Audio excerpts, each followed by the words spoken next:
अब देखिए यहां पर बहुत इंपॉर्टेंट है कि अगर आपका डायरेक्शन ऑफ करंट क्लॉकवाइज है, क्या है direction of current,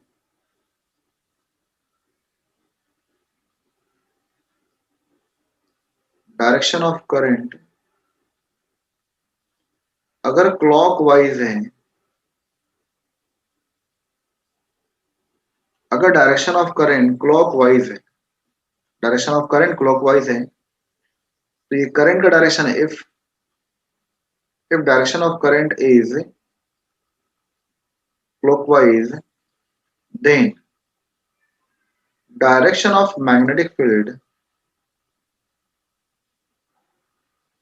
direction of magnetic field then direction of magnetic field is inward and perpendicular to the plane of paper,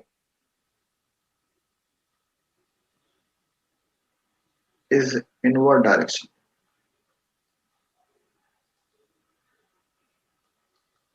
inward direction and perpendicular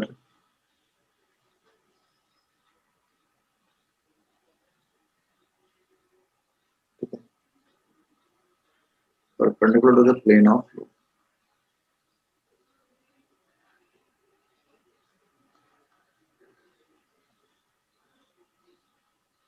और अगर करंट का डायरेक्शन एंटी क्लॉकवाइज है, ठीक है, anti clockwise, if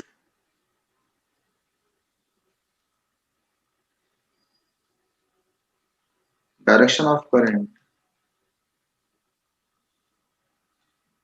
is anti-clockwise,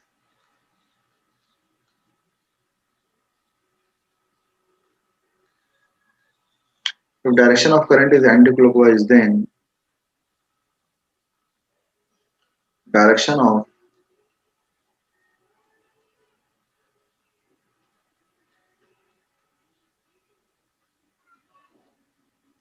magnetic field is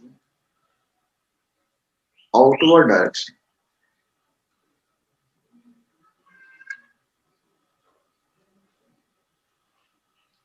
and perpendicular to the plane of loop। ठीक है, यहां देखिए सभी को ही, अब देखिए इनवर्ड जो मैग्नेटिक फील्ड है, ठीक है, परपेंडिकुलर टू द इनवर्ड, इसको हम डिनोट करते हैं क्रॉस से।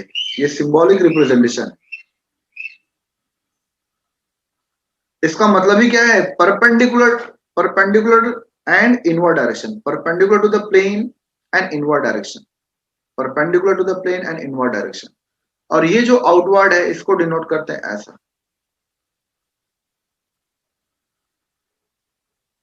तो जहां भी अगर आउटवर्ड आ रहा है तो आप ऐसा सिर्फ एक बना भी दिए तो जो एग्जामिनी है, एग्जामिनर वो समझ जाएगा आपका कि that is what outward direction. अगर आप आउटवर्ड नहीं लिखते हैं, अगर ये भी बना दिए तो फिर वो समझ जाएगा कि direction of magnetic field is perpendicular and in outward direction, outward to the plane of paper. ठीक है, outward to the plane of paper. तो ये सिंबॉलिक है। अब देखिए जहां भी डायरेक्शन क्लॉकवाइज होता है, जहां भी डायरेक्शन ऑफ करंट वहां पर जहां पर क्लॉकवाइज होता है, ठीक है,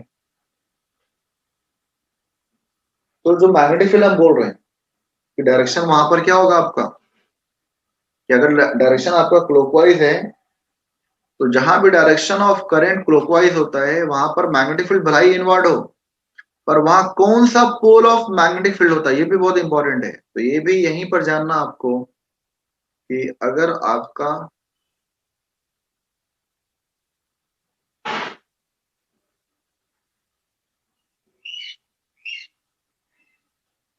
तो ये याद रखना है कि जहां भी डायरेक्शन क्लॉकवाइज होता है, जहां भी डायरेक्शन ऑफ करंट क्या होता है क्लॉकवाइज, तो that act as the south pole of the magnet.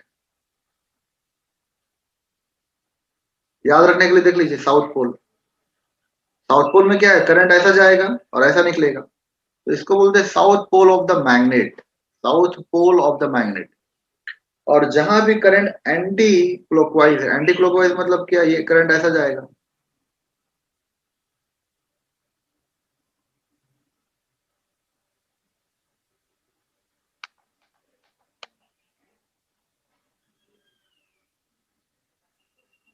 तो करंट डायरेक्शन क्या है, एंटी क्लॉकवाइज। ठीक है, एंटी क्लॉकवाइज। तो याद रखने का तरीका ही, तो वो north pole of the magnet की तरह बिहेव करेगा, वो north pole of the magnet की तरह बिहेव करेगा। तो आपको याद रखना है कि if the direction of current is clockwise, then the direction of magnetic field is inward perpendicular to the plane of paper, plane of loop। और जहां भी करंट आपका क्लॉकवाइज होता है, अगर कोई आपसे पूछे तो वो south pole of the magnet है, वो क्या है, south pole of the magnet है।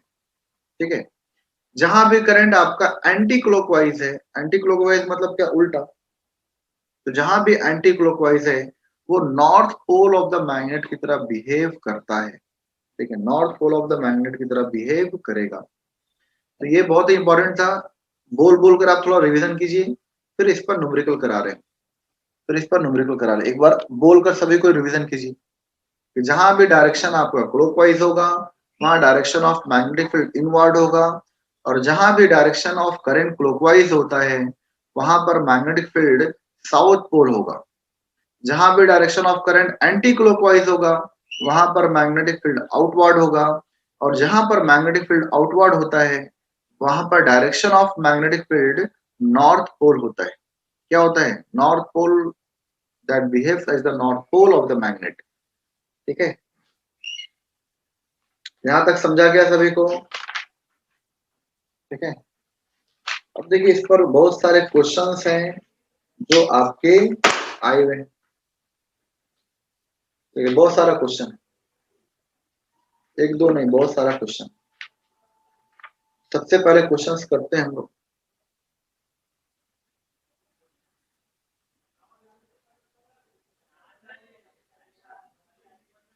ये क्वेश्चन आपका जेई नीट में आया हुआ है, आप बुक पलट कर देख सकते हैं, जेडब्ल्यू और नीट के प्रीवियस ईयर के क्वेश्चन कितने बार आए हुए क्वेश्चन।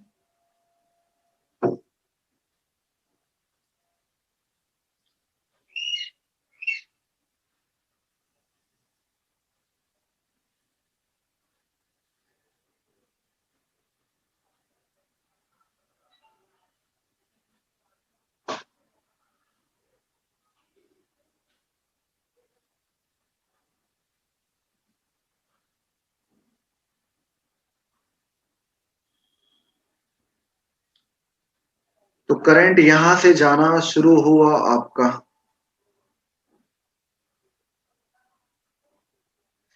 ठीक है, करंट कोई यहां से दे रहा है, ये करंट इधर गया और फिर करंट यहां ये जा रहा है।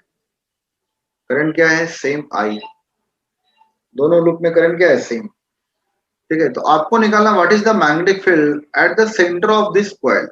सेंटर क्या आएगा, यहां पर आएगा, इसको बोल रहा क्वेश्चन ओ। अब यहां से आपका दोनों का डिस्टेंस भी दिया है कि जो ये सर्कुलर लूप है इसका रेडियस अलग है और यहां से इसका रेडियस अलग है। ठीक है, रेडियस कितना है, तो एक का रेडियस दिया है छोटा वाला, उसको बोल रहा है R2। ठीक है, इसको बोल रहा है R2 और इसको बोल रहा है R1। क्या बोल रहा है, R1। थोड़ा जल्दी निकालिए, what is the total magnetic field eight O, what is the total magnetic field eight O, सभी कोई बताइए।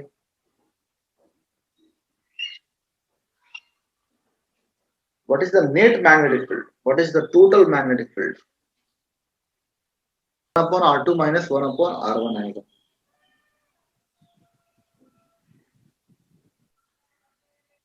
देखिए यहाँ पर करंट का वैल्यू सेम है। सबसे पहले तो पहला मैग्नेटिक फील्ड, देखिए यहाँ पे 4 करंट कैरिंग एलिमेंट है, तो चारों के कारण मैग्नेटिक फील्ड होगा, चारों के कारण मैग्नेटिक फील्ड होगा। ये भी आपका करंट कैरिंग एलिमेंट है, तो यहाँ पर मैग्नेटिक फील्ड होगा। तो इसको हम बोल रहे हैं 1, इसको हम बोल रहे हैं 2 और इसको हम बोल रहे हैं 3 और इसको हम बोल रहे हैं 4। अब देखिए 1 और 2 के कारण मैग्नेटिक फील्ड क्या होगा? जीरो। कैसे जीरो होगा? ये देखिए, ये करंट एलिमेंट है। ऑब्जर्वेशन पॉइंट देखिए 1 के टर्म में एंगल क्या होगा? पाई होगा, पीछे। आईडीएल मेरा इधर है और मेरा ऑब्जर्वेशन पॉइंट यहां पर है आर। एंगल क्या आएगा? Sine pi. एंगल क्या होगा? Sine pi. तो साइन पाई मतलब क्या? जीरो। साइन पाई मतलब क्या? जीरो। यहाँ पे साइन पाई 1 के केस में। दूसरे के केस में देखिए, दूसरा केस क्या है आपका? ये जो मेरा O है और ये मेरा R है, तो मेरा आईडीएल, आईडीएल भी क्या है? सेम है। जो आईडीएल का पार्ट है 2 के केस में, वो क्या है? सेम है। और ऑब्जर्वेशन डिस्टेंस भी क्या आपका? सेम है। तो यहाँ थीटा इज इक्वल टू क्या आ रहा है? 0 डिग्री। क्यों? बिल्कुल करंट एलिमेंट के सामने ऑब्जर्वेशन पॉइंट रखा हुआ है।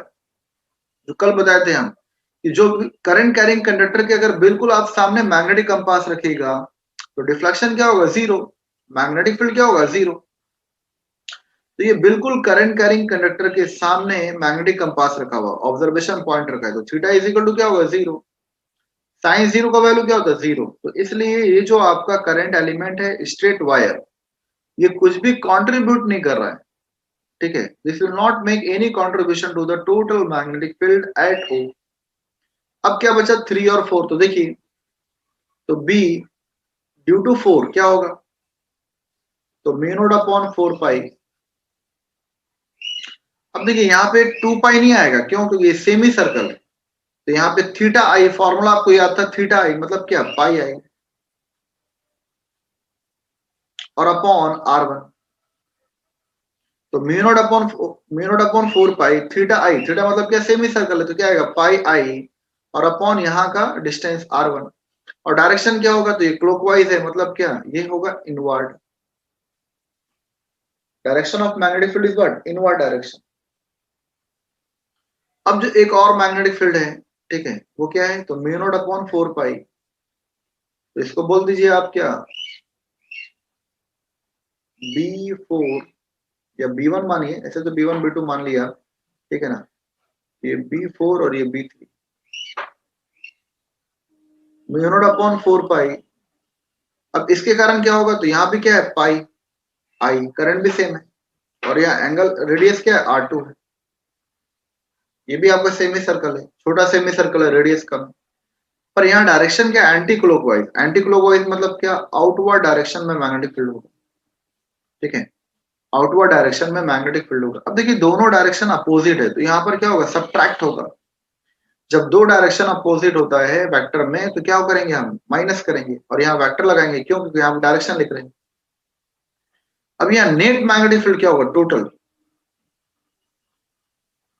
टोटल मैग्नेटिक फील्ड क्या होगा? तो बड़ा माइनस छोटा, तो बड़ा कौन सा होगा? देखिए करंट सेम है, यहाँ भी करंट सेम, यहाँ भी करंट सेम है। तो जिसका रेडियस छोटा, जो क्लोजर होगा ऑब्जर्वेशन पॉइंट के, उसका इफेक्ट क्या होगा? ज्यादा होगा, उसका मैग्नेटिक फील्ड क्या होगा? ज्यादा होगा।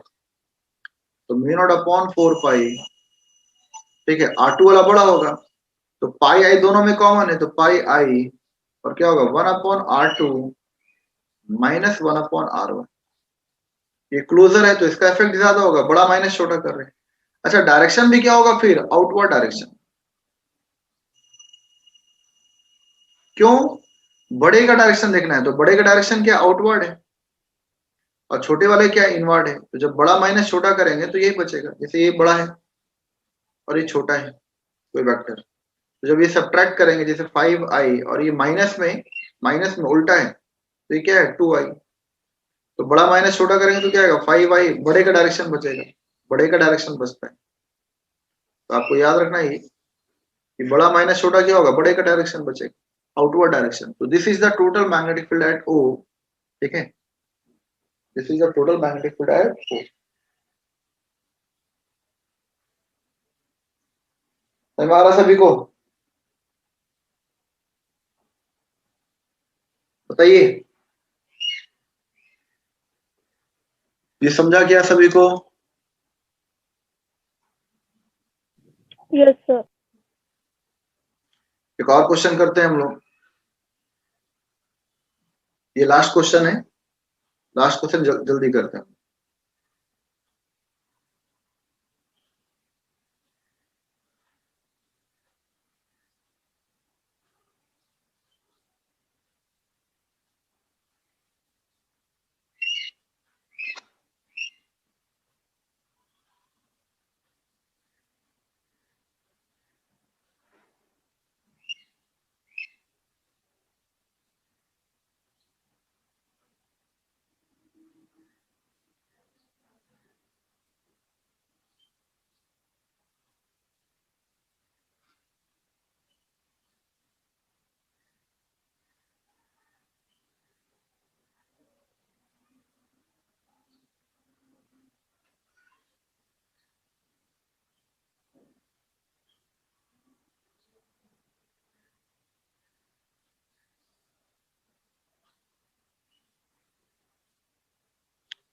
ठीक है, तो ये डिस्टेंस आपका दिया है R2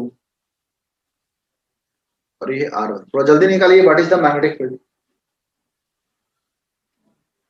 सभी को बताइए, सभी का आंसर आना चाहिए। ये आपका जेई का क्वेश्चन है, नीट का क्वेश्चन है, नीट 2017 का क्वेश्चन है।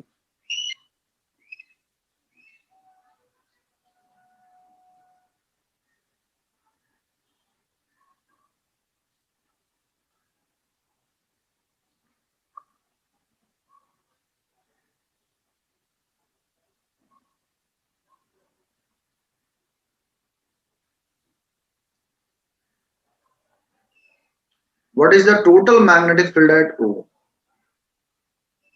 What is the total magnetic field at O?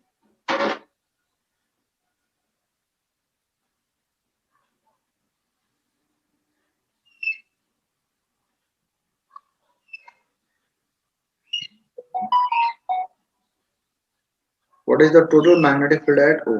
जल्दी बताइए सभी कोई।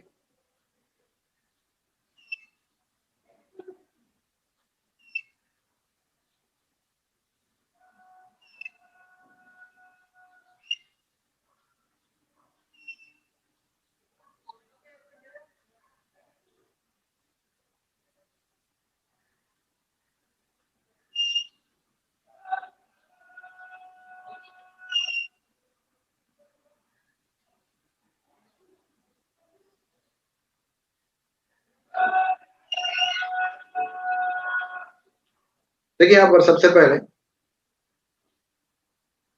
इसको बोल रहे हैं एक्स, इसको बोल रहे हैं वाई। अब यहाँ देखिए एक्स मतलब क्या, ये मेरा करंट एलिमेंट है,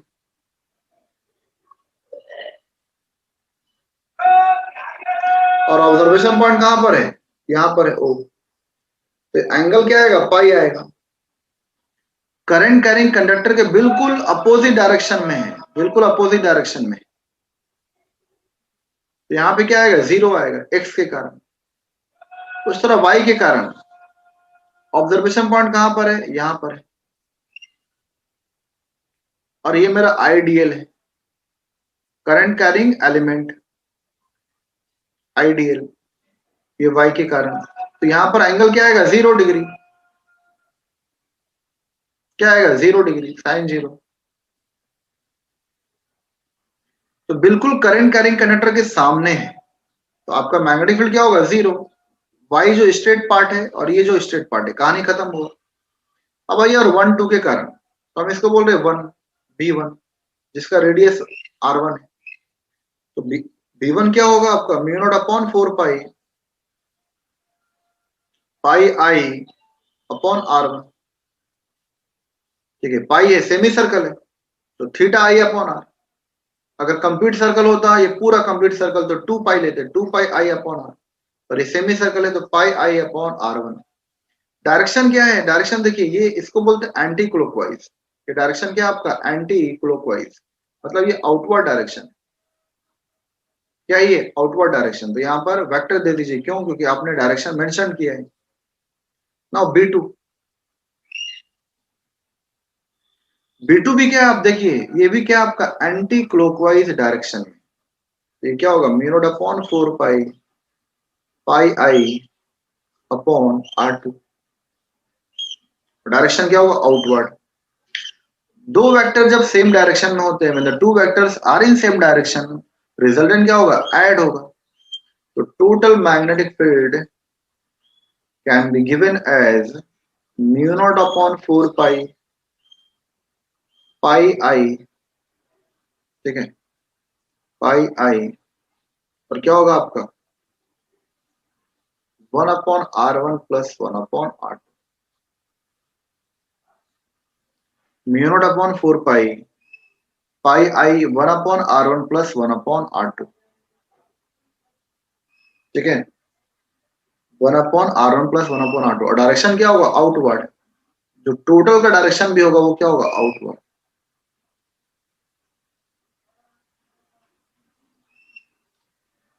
क्या होगा, आउटवर्ड डायरेक्शन। समझ में आ रहा है। इतना ही रखिए, ये नोट्स भेज दे रहे हैं, नोट्स अच्छे से कंप्लीट कीजिए, रिवीजन कीजिए, ठीक है। बायोट सवर्ट लॉ की एप्लीकेशंस, ठीक है।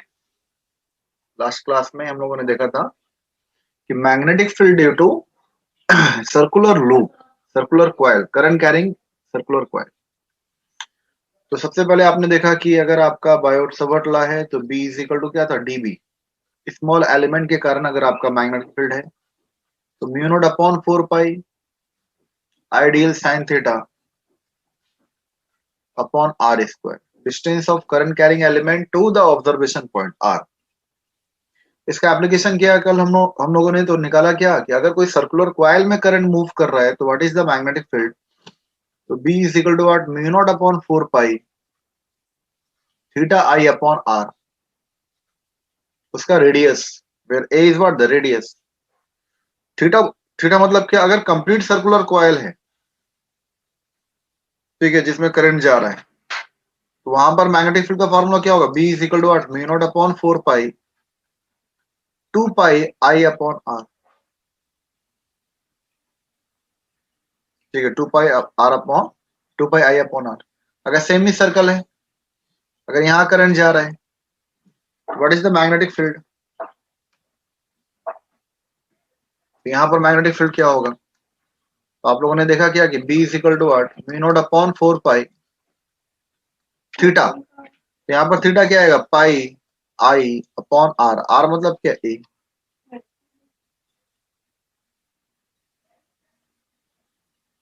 ठीक है। तो ये आपका मैग्नेटिक फील्ड का फॉर्मूला है,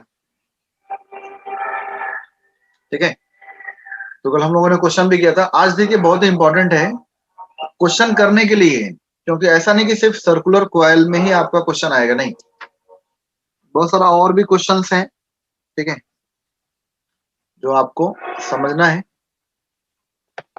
तो कुछ क्वेश्चंस को समझने के लिए कुछ डेरिवेशन करना है आपको।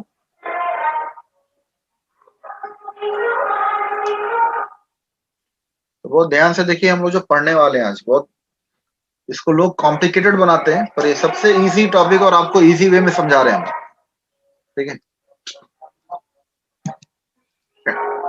बायोट सवर्ट लॉ के एप्लीकेशन के थ्रू कुछ डेरिवेशंस होते हैं, जैसे स्ट्रेट करंट कैरिंग कंडक्टर के कारण आपका मैग्नेटिक फील्ड क्या होगा, बिल्कुल अगर स्ट्रेट है तो, ठीक है। लॉन्ग अगर करंट कैरिंग कंडक्टर है तो आपका मैग्नेटिक फील्ड का वैल्यू क्या होगा। तो मैग्नेटिक फील्ड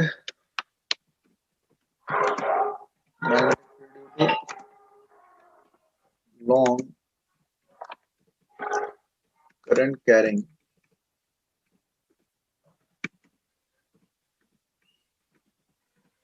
कंडक्टर, अगर बहुत ही लॉन्ग होगा तो इसको हम लोग क्या बोलते हैं, magnetic field due to infinite current carrying conductor, magnetic field due to long infinite current carrying conductor. तो इसका डेरिवेशन बहुत टफ लोग बनाते हैं, ठीक है, पर मैं कोशिश करूंगा कि आपको बिल्कुल इजी वे में समझ में आएगा, ठीक है। तो ये आज का टॉपिक है, magnetic field due to long current carrying conductor. जिस तरह आपने देखा कि अगर आपका सर्कुलर कॉइल में अगर आपका करंट मूव कर रहा है तो what is the magnetic field at its centre, तो mu not upon 4 pi theta I upon r, तो इसके कारण मैग्नेटिक फील्ड का फॉर्मूला क्या होगा। बहुत ध्यान से, बहुत अच्छे से समझिए सभी कुछ, ठीक है। मान लीजिए सबसे पहले कि यहां पर एक करंट कैरिंग कंडक्टर है, एक करंट कैरिंग कंडक्टर है in which the current is moving, threading, current is threading, ठीक है। मान लीजिए एक ऑब्जर्वेशन पॉइंट पर आपको निकालना है, तो ऑब्जर्वेशन पॉइंट का देखिए लोकेशन आपको नहीं पता, ऑब्जर्वेशन पॉइंट है आपका, लोकेशन नहीं पता। ये मान लीजिए ऑब्जर्वेशन पॉइंट है यहाँ पर, इस पॉइंट पर आपको मैग्नेटिक फील्ड निकालना है, इस पॉइंट पर आपको मैग्नेटिक फील्ड कैलकुलेट करना है। तो ठीक है, ये आपका करंट मूव कर रहा है, current is what I, and this observation point is what P. तो इस पूरे करंट कैरिंग कंडक्टर के कारण आपका मैग्नेटिक फील्ड क्या होगा, इस पूरे करंट कैरिंग कंडक्टर के कारण यहां पर मैग्नेटिक फील्ड क्या होगा, ठीक है। कैसे सॉल्व करेंगे, तो आपको ध्यान से देखना है कि जहां भी ऑब्जर्वेशन पॉइंट है आपको लोकेशन बताना पड़ता है। मान लीजिए आप कहीं और हैं और कोई आपसे एड्रेस पूछ रहा है अचानक में, ठीक है। मान लीजिए आप अननोन जगह गए, मान लीजिए हम आपकी जगह पर आ रहे हैं, हिंगन घाट है, दिग्रस है, ठीक है, ब्रह्मापुरी है, चिमूर है, तो हम बता रहे हैं आपको कि भाई हम यहाँ पर खड़े हैं। तो आप पूछेंगे ना कि कहाँ पर, एग्जैक्ट लोकेशन बताइए, लैंडमार्क बताइए।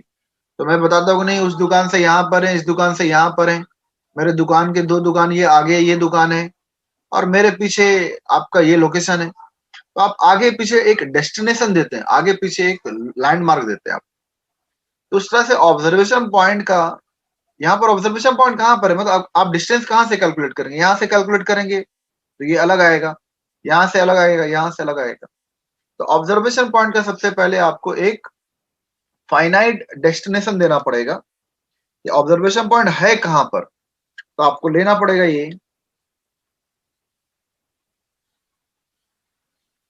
कि from the lower and of the current carrying conductor, from the lower and of the current carrying conductor and from the upper end of the current carrying conductor, आपको angle देना पड़ेगा। क्या देना पड़ेगा, angle. और आपको पता है क्या कि डिस्टेंस कहां से लेंगे, तो line joining the centre, distance का कैलकुलेशन हमेशा मेजरमेंट क्या होगा, लाइन ज्वाइनिंग द सेंटर। तो लाइन ज्वाइनिंग द सेंटर मतलब क्या, जो भी करंट कैरिंग एलिमेंट है और जो भी ऑब्जर्वेशन पॉइंट है वो डिस्टेंस को हम बोल रहे हैं ए, उस डिस्टेंस को हम लोग क्या बोल रहे हैं, ए बोल रहे हैं, ठीक है। तो ये मेरा डिस्टेंस क्या है, ए। और ये जो एंगल बनेगा अपर एंड से, ठीक है, ये जो अपर एंड से एंगल बन रहा है, दिस इज व्हाट φ1, ठीक है। तो ये मेरा एंगल है, और ये जो एंगल है इसको बोल रहे हैं φ2, ये एंगल मान लीजिए ये φ1 है, और ये मेरा अपर एंड का एंगल क्या है, φ2 है। ध्यान से समझिए, पहले अगर आप फिगर को समझ गए तो डेरिवेशन हम बहुत ही आसानी से कराएंगे, आपको मेन फिगर समझना है। तो ये जो अपर एंड से एंगल और लोअर एंड से, तो लोअर एंड से एंगल बन रहा है φ1 और अपर एंड से एंगल बन रहा है आपका φ2, ठीक है। तो यहां तक तो सही है, ठीक है। अब देखिए सबसे पहले आपको निकालना है, सबसे पहले स्मॉल एलिमेंट के कारण मैग्नेटिक फील्ड, जो बायोट सवर्ट लॉ का फॉर्मूला आप सबको पता है कि Biot Savart law, according to Biot Savart law, dB is equal to what, mu not upon 4 pi IDL sin theta upon R square, this is the equation, we know that. तो आपको सबसे पहले यहाँ पर dB मतलब क्या, small length के कारण आपको मैग्नेटिक फील्ड निकालना है, स्मॉल लेंथ के कारण मैग्नेटिक फील्ड। तो सबसे पहले एक स्मॉल एलिमेंट हम एज्यूम कर रहे हैं कि यहाँ पर मेरा जो स्मॉल एलिमेंट है, ठीक है, करंट कैरिंग एलिमेंट, तो ये आपका स्मॉल एलिमेंट है और इसमें करंट प्रोपागेट कर रहा है, करंट आपका मूव कर रहा है। तो ये वाला एलिमेंट का जो लेंथ है इसको हम बोल रहे हैं डीएल,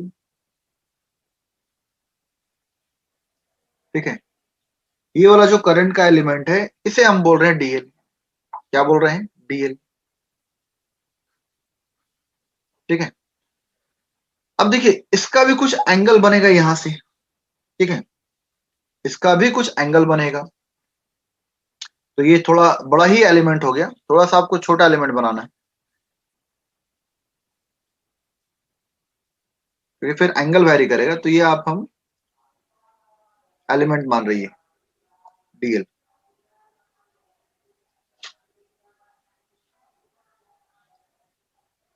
आई को भी वहां से हटा दे रहे।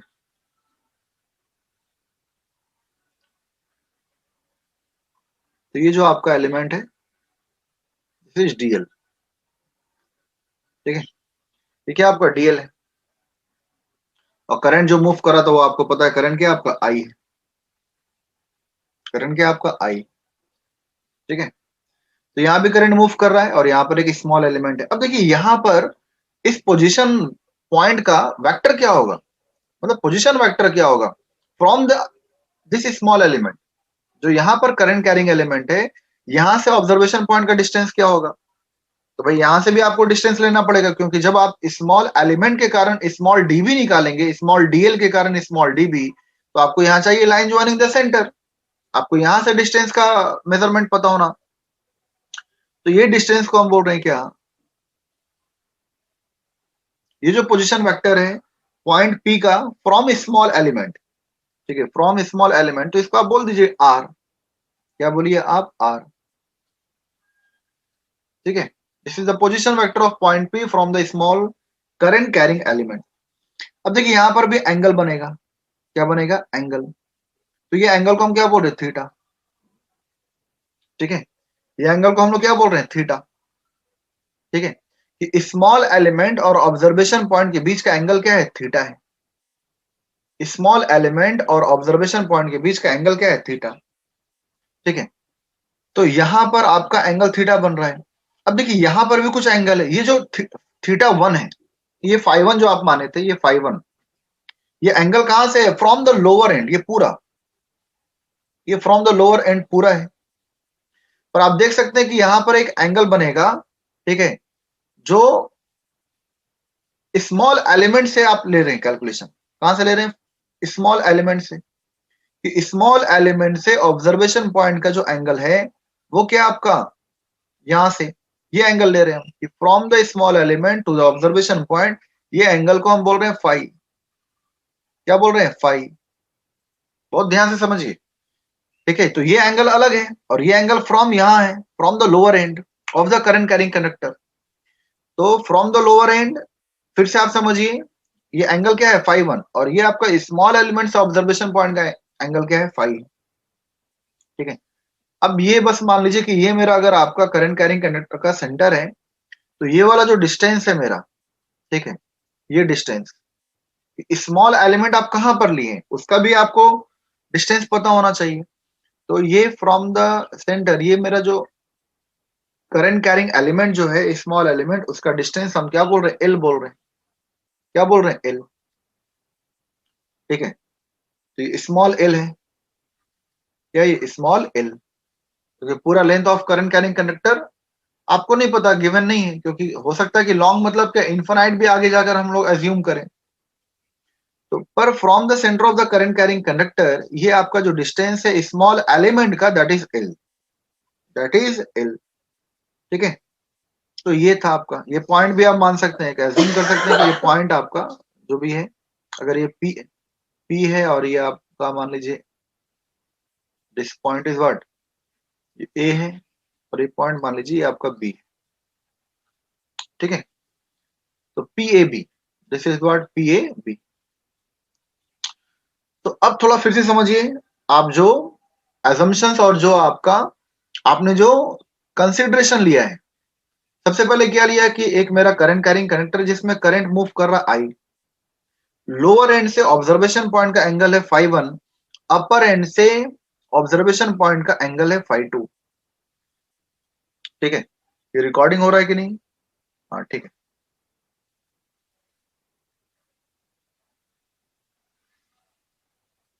ठीक है, तो लोअर एंड से angle phi one and upper end of the current carrying conductor makes an angle of phi two at the observation point. सबसे पहले स्मॉल एलिमेंट लिए, क्योंकि हम जब स्मॉल मैग्नेटिक फील्ड निकाल देंगे और उसका इंटीग्रेशन कर देंगे, तो स्मॉल एलिमेंट जो डीएल है उसके कारण यहाँ पर आपका मैग्नेटिक फील्ड निकालना है, तो यहाँ से डिस्टेंस पता होना चाहिए आपको, ये आर है। पर इसका भी कुछ एंगल बनेगा, ये अलग एंगल होगा, तो this angle is what, phi. अच्छा, ऑब्जर्वेशन पॉइंट का एंगल यहाँ पर अलग होगा। देखिए ये करंट कैरिंग एलिमेंट का angle at the observation point ये अलग है, फाई, और ऑब्जर्वेशन पॉइंट से जब यहाँ पर देखेंगे तो ये एंगल आएगा थीटा। ठीक है, ये एंगल क्या आएगा, थीटा।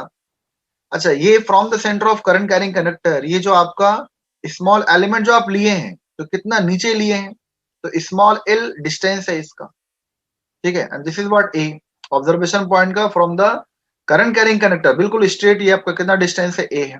तो ये आपका कंसिडरेशन। अब देखिए आप फिगर देखकर ही समझ सकते हैं, ये बिल्कुल स्ट्रेट डिस्टेंस है, तो ये वाला एंगल क्या होगा, 90 डिग्री। ये वाला एंगल क्या होगा, 90 डिग्री, परपेंडिकुलर है।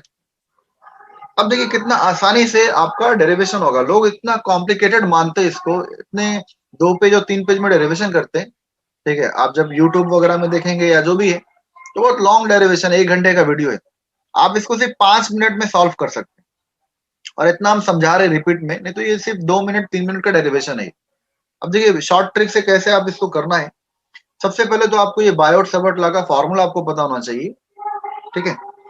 अब देखिए इस ट्राइंगल में देखिए, in triangle P A B, in triangle P A B, ये वाले ट्राइंगल में देखिए आप, तो आप लिख सकते हैं क्या कि phi plus 90 degree plus theta is equal to what, 180 degree, is equal to what, 180 degree. अब देखिए आपको क्या है कि आप जब स्मॉल लेंथ के कारण जब स्मॉल मैग्नेटिक फील्ड निकाल रहे हैं, तो यहां पर आपको वैल्यू पता होना चाहिए। देखिए म्यू नॉट अपॉन 4 पाई तो कांस्टेंट है, आई, चाहे आप कहीं भी एलिमेंट लीजिए, आप यहां पर स्मॉल एलिमेंट ले रहे हैं, यहां पर स्मॉल एलिमेंट ले रहे हैं, कहीं भी ले रहे हैं, करंट क्या होगा, आई रहेगा। जो करंट यहां से पास कर रहा वही करंट यहां पे रहेगा, तो आई तो कांस्टेंट रहेगा। तो आपको अगर टोटल मैग्नेटिक फील्ड निकालना है, तो आपको वैल्यू क्या चाहिए, डीएल का, साइन थीटा का और आर स्क्वायर का। ये 3 चीज आपको माइंड में रखना है। क्या रखना है कि डीबी निकालने के लिए, स्मॉल मैग्नेटिक फील्ड निकालने के लिए भी क्या चाहिए, डीएल को रिप्लेस करना है। तो डीएल का वैल्यू आपको निकालना पड़ेगा, साइन थीटा का वैल्यू निकालना पड़ेगा, और आर स्क्वायर का वैल्यू निकालना पड़ेगा, ठीक है। साइन थीटा का वैल्यू भी निकालना पड़ेगा और आर स्क्वायर का वैल्यू भी निकालना पड़ेगा, समझ रहे हैं। तो कैसे निकालेंगे हम लोग, ये इंपॉर्टेंट है आपका, कैसे निकालेंगे ध्यान से देखिए। यहां से आपको पता है क्या कि थीटा, कोई भी जो ट्राइंगल है, the sum of all angles of a triangle is what, equal to 180 degree. Sum of all angles of a triangle is equal to what, 180 degree. तो यहाँ पे क्या आएगा, phi plus 90 degree plus theta is equal to what, 180। तो यहाँ से theta का value क्या होगा, तो theta is equal to, theta can be written as, theta can be written as, ये 90 इधर आया तो क्या बचेगा, 90। तो 90 डिग्री माइनस 5, 90 डिग्री माइनस 5, तो ये थीटा निकल गया। क्या निकल गया, थीटा, ठीक है। कैसे निकला, तो 180 माइनस 90 क्या बचा, 90, और 5 को इधर कर दिए तो 90 माइनस 5 हो गया। अब हमको रिप्लेस करना है। अब देखिए यहाँ साइन थीटा का वैल्यू चाहिए, किसका वैल्यू चाहिए, साइन थीटा का वैल्यू। तो जब थीटा की जगह यहाँ पर पुट करेंगे साइन थीटा, तो यहाँ से डीबी का इक्वेशन क्या आएगा, डीबी का equation can be written as mu not upon 4 pi I dl sine, और थीटा मतलब क्या, 90 डिग्री माइनस 5, और अपॉन इसका स्मॉल एलिमेंट का distance from the observation point, ठीक है, आपका आर स्क्वायर, अगर स्केलर फॉर्म में लेंगे तो mu not upon 4 pi ideal sine 90 minus 5 upon r square, ठीक है।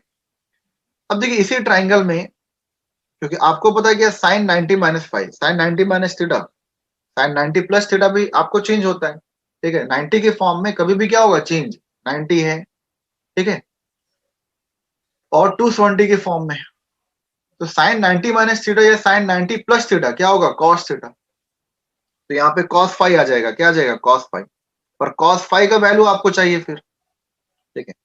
तो साइन 90 माइनस थीटा, तो आपको पता है क्या होगा, कॉस फाइव, क्या हो जाएगा, कॉस फाइव, क्योंकि 90 प्लस माइनस थीटा के फॉर्म में आपका चेंज होगा। तो साइन 90 माइनस थीटा, और ये क्या होगा, कॉस फाइव, और पहला क्वाड्रेंट में है तो ये क्या आएगा, पॉजिटिव ही रहेगा। तो यहाँ पर आप रिप्लेस कर सकते हैं कि since sine 90 degree minus phi is equal to what, can be written as cos phi. अब कॉस फाई का वैल्यू आपको निकालना है, क्या निकालना है, कॉस फाई का वैल्यू। तो कॉस फाई का वैल्यू क्या होगा, तो यहां ध्यान से देखिए सभी को, कॉस फाई का वैल्यू क्या होगा। तो इस ट्राइंगल में, क्योंकि इसी ट्राइंगल में कॉस फाई बन रहा है, पी ए बी, ठीक है, in triangle P A B, तो cos phi can be written as base upon hypotenuse, ठीक है, cos phi is equal to what, base और अपॉन हाइपोटेनस, क्योंकि ये राइट एंगल ट्राइंगल है, 90 डिग्री यहाँ पर, तो बेस क्या होगा a और हाइपोटेनस क्या होगा r, तो cos phi is equal to what, base a upon r, ठीक है। तो यहां से r भी निकल जाएगा आपका, ठीक है, r भी निकल जाएगा। r कैसे निकलेगा, तो r can be written as a upon, या फिर इधर लिखिए, जगह कम है, डेरिवेशन भी करना है पूरा, तो r is equal to what, a upon cos phi, r is equal to what, a upon cos phi। और आपको ये पता है कि 1 अपॉन cos, तो इसको बोलते हैं सेक। जिस तरह साइन एंड कॉसेक रेसिप्रोकल है, उस तरह सेक और कॉस क्या है, रेसिप्रोकल है। तो यहां से आपका r इज इक्वल टू क्या आ जाएगा, r is equal to a into sec five, क्या आ जाएगा, r is equal to what, a into sec five. तो यहां से आपका दूसरा जो रिक्वायरमेंट था वो भी निकल गया। यहां से साइन थीटा का वैल्यू भी आप निकाल चुके हैं कि sine 90 minus five is equal to what, cos five, और यहाँ पे आर भी कैलकुलेट कर चुके हैं कि R is equal to what, A sec five, R is equal to what, A sec five. ये आपका कैलकुलेशन हो चुका है, ठीक है, ये आपका कैलकुलेशन हो चुका है। अब आपको निकालना है क्या, डीएल का वैल्यू। क्या निकालना है, डीएल, क्योंकि हमने आपको बताया कि अगर पूरे एलिमेंट के कारण भी आपको मैग्नेटिक फील्ड निकालना है तो हर जगह आई क्या रहेगा, कांस्टेंट रहेगा। तो इस डीबी में साइन थीटा का वैल्यू आपको पता चल गया, आर का वैल्यू पता चल गया। अब अगर आपको डीएल मिल गया, अब अगर आपको डीएल मिल गया तो आप क्या करेंगे, सिंपली इंटीग्रेशन करना है। क्या करना है, सिंपली इंटीग्रेशन करना है, ठीक है। तो यहां देखिए ध्यान से सभी कोई कि इस डीएल का वैल्यू कैसे आएगा। तो देखिए एल कहां पर है, यहां पर, तो आपको सबसे पहले एल का इक्वेशन बनाना पड़ेगा और उसको डिफरेंशिएट करना है, ठीक है। उसको क्या करेंगे, हम डिफरेंशिएट करेंगे। डीएल मतलब क्या, स्मॉल एलिमेंट, स्मॉल एलिमेंट मतलब क्या, बाय यूजिंग द डिफरेंशिएशन हम स्मॉल स्मॉल लेंथ का इक्वेशन फाइंड कर सकते हैं, ठीक है। तो यहां से कैसे आएगा, तो यहां पर एल कब आएगा, अगर हम यहाँ पे tan फाई लगाएं, इसी ट्राइंगल में tan फाई लगाएं, इसी ट्राइंगल में, सेम ट्राइंगल में अगर हम tan फाई का वैल्यू निकालें, tan फाई का, देखिए यहाँ पर इसी ट्राइंगल में पी ए बी, तो यहाँ पे tan phi is equal to क्या होगा, ये परपेंडिकुलर है मेरा, क्योंकि यहाँ पर एंगल क्या बन रहा है, 90 डिग्री। तो tan phi is equal to what, perpendicular और upon base. tan phi is equal to क्या होता है, perpendicular upon base. tan phi is equal to what, perpendicular upon base. तो यहां से क्या होगा, tan phi is equal to what, perpendicular L और अपॉन बेस क्या होगा, A. tan phi is equal to what, perpendicular small element का distance from the centre, और ये मेरा line joining the observation point A, base है मेरा। तो यहां से एल इज इक्वल टू क्या आएगा, तो यहां से एल इज इक्वल टू आ गया ए tan फाई, ए tan फाई। अब अगर एल निकल गया तो आप इसको डिफरेंशिएट कर दीजिए तो आपका आ जाएगा। तो जब डिफरेंशिएट करेंगे तो डीएल, अब देखिए ए तो मेरा कांस्टेंट है, ए मेरा क्या है, बिल्कुल सेंटर से डिस्टेंस है, ए मेरा कांस्टेंट रहेगा, ठीक है। आप एलिमेंट कहीं भी लीजिए, आप एलिमेंट यहां ले रहे हैं, आप एलिमेंट यहां ले रहे हैं, but from the centre to the observation point ये डिस्टेंस तो कांस्टेंट रहेगा, ए रहेगा। हाँ, यहां से डिस्टेंस वेरी होगा, ये एंगल वेरी होगा, तो वो तो इंटीग्रेशन करेंगे हम लोग फाई के टर्म में, क्योंकि यहाँ बार बार फाई क्या हो रहा है, चेंज। यहाँ भी अगर आप यहाँ लिए तो फाई अलग है, अब कोई एलिमेंट यहाँ पे लिया तो इसका फाई अलग आएगा, मतलब from the element to the observation point angle phi अलग आएगा, तो ये बार बार फाई क्या होगा, चेंज होगा। तो हम फाई के टर्म में ही इंटीग्रेट करेंगे, तो अभी बाद में बताएंगे। अभी आपको समझना है कि यहाँ पर ए कांस्टेंट है, तो जब इसको डिफरेंशिएट करेंगे तो यहाँ से tan फाई का डेरिवेटिव क्या होता है, sec square theta. tan theta का डेरिवेटिव क्या होता है, सेक स्क्वायर थीटा। तो डीएल इज इक्वल टू क्या आएगा, ए और यहाँ पे क्या हो जाएगा सेक स्क्वायर पाई, क्या हो जाएगा सेक स्क्वायर पाई। तो आपको डीएल भी मिल गया। ये तीनों क्वांटिटी आपके पास है, जो आपको चाहिए था ये तीनों क्वांटिटी आपके पास है। थीटा भी है, ठीक है, आर भी है और डीएल भी। अब वैल्यू पुट कर दीजिए आप। तो यहाँ वैल्यू था आपका, तो यहाँ पर जब वैल्यू पुट करेंगे कि D V is equal to mu not upon 4 pi, ठीक है, mu not upon 4 pi I DL, ठीक है। डीएल का वैल्यू क्या है, तो डीएल का वैल्यू हम निकाल चुके हैं ए सेक स्क्वायर पाई, ठीक है। DB is equal to what mu not upon 4 pi I A sec square pi, sec square pi. अब देखिए साइन थीटा, तो साइन थीटा का वैल्यू हम पुट किए थे 90 माइनस पाई, तो इसको डायरेक्ट लिखेंगे क्या कॉस पाई, क्या लिखेंगे कॉस पाई, ठीक है। तो ये यहां से निकल गया क्या आई डीएल और ये साइन थीटा और अपॉन आर स्क्वायर। तो जब आर का स्क्वायर करेंगे तो यहाँ पे क्या आएगा ए स्क्वायर और इस सेक स्क्वायर पाई, ठीक है। क्या होगा आर का जब स्क्वायर करेंगे तो ए स्क्वायर सेक स्क्वायर पाई। अब यहां से आप देख सकते हैं ये सेक स्क्वायर पाई और इस सेक स्क्वायर पाई क्या होगा कैंसिल, यहां से ए और ये पावर क्या होगा कैंसिल, बचेगा ए बचेगा यहाँ पर, ठीक है। तो यहां से क्या आएगा DB is equal to mu not upon 4 pi, ठीक है, आई अपॉन ए, आई अपॉन ए और ये बचा कॉस पाई, क्या बचा कॉस पाई। अभी देखिए ये आपका स्मॉल लेंथ के कारण मैग्नेटिक फील्ड है, स्मॉल लेंथ के कारण यहाँ पर मैग्नेटिक फील्ड है। अब हमको निकालना हर एक स्मॉल स्मॉल एलिमेंट के कारण what is the total magnetic field eight the observation point P, ठीक है। तो यहाँ कैसे निकलेगा आपका, तो हम क्या करेंगे इंटीग्रेट, क्योंकि जब स्मॉल स्मॉल एलिमेंट के कारण निकालना है मतलब हमको समेशन करना, हमको इंटीग्रेशन करना, हमको ऐड करना है, ठीक है। कैसे निकालेंगे, तो बहुत ही इजी वे में आपको पता है कि डीबी जब ये है, अब यहाँ देखिए फाई आपका बार बार चेंज होगा, कैसे, जब कोई एलिमेंट यहाँ पर लिया है तो इसका एंगल मतलब इस स्मॉल एलिमेंट का जब यहाँ पर हम खड़े